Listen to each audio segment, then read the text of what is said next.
15 лица со попреченост од Кочани и Виница веќе една деценија најголем дел од неделата минуваат во дневниот центар во Виница, место каде се социјализираат и дружат. Успеа да се стекнат сознања и вештини кои им овозможија самостојно да извршуваат одредени работи и активности значени за нивната социјализација и интеграција во општествената средина.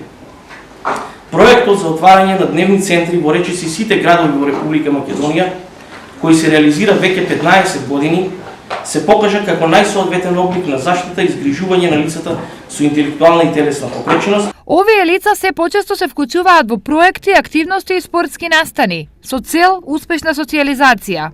Треба веќе да се сконцентрираме на што лицата со посебни потреби можат, а не како досега на тоа што не можат. Имаме прилика да ги видиме и како спортисти во бочија надпревар, кој што е специјализирана игра за лица со посебни потреби, за церебрална парализа, кај што и корисници од нашиот дневни центар и од многу други дневни центри се покажаа како успешни спортисти.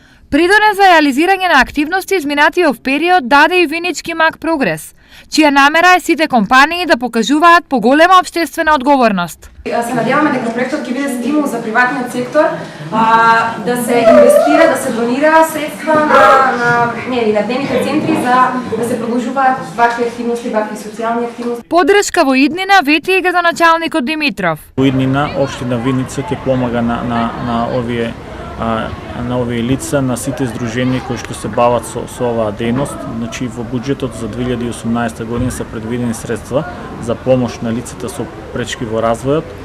Се надеваме дека и во иднина ќе соработуваме заедно со центрите за социјални работи. Представници од повеќе институции во Виница денес беа во посета на дневниот центар по повод Денот на лицата со попреченост.